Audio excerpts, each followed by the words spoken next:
Having goals and working hard to achieve them are great qualities to have, but years down the line, you don't want to look back and regret not enjoying your life too. Carey Baker is here from Pro Recruiters with 6 signs you're sacrificing too much for success. Along your career path, did you ever feel like you were starting to sacrifice more? Well, we've talked about having work-life balance, and that's a topic that's near and dear to my heart because I got passionate about talking about it because I completely lost it. Yeah. And I remember specifically in 2010 hitting a breaking point, and had I known kind of the signs to look out for, I would have at least been cognizant that I was trending down the wrong path as opposed to just literally falling off the cliff and then trying to climb back up. So, well, you're the perfect example. I'm glad to talk about this. Have both. Yes. So your first sign, you say, is you sacrifice family time. Yeah, family time is sacrificed with work.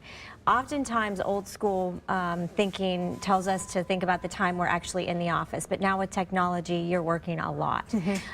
One thing that I noticed was I would come home, the girls would greet me, I'd say hello, what have you, and my phone would ring, and I would make the mistake of picking up my phone.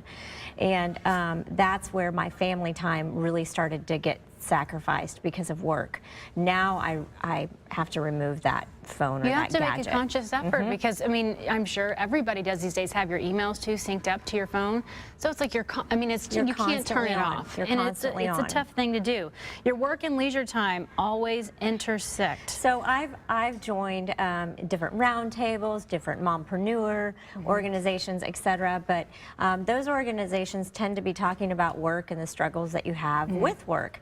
What I implore individuals to do is find a hobby that is completely different from your work, that introduces you and exposes you to people that have nothing to do with your career. Okay, so we're losing time, but I want to make sure we get to all of them. You can't take time off. Right. It's just impossible for you to leave the office, and that usually is an indication that you're either a bad delegator or you're too much of a control freak and you're just too into work. You can't and you don't want to. Yes. You're constantly living in stress and anxiety. How do you know that? Well, if you're thinking about a meeting the next day at 9 or 10 o'clock at night, then you're worrying too much about work. You need to figure out a way to turn it off, whether it's through taking a melatonin to chill yourself out or finding a good book or a show that you can get into and immerse yourself in to completely separate that. So this is really learning how to seriously turn the switch off and on depending on what your hours are at work. Yes. Gadgets, turn them off? Turn them off or remove them. For me, I can't turn them off, but I take my phone and I put it in the bedroom when I'm with the girls. So it's not in the kitchen when I'm cooking dinner. And then lastly, we got to wrap. This is kind of harsh. You have no friends. And that is harsh, but it's a reality. When you're working all the time, you're not taking the time to feed those friendships, and friendships need work too. They need feeding.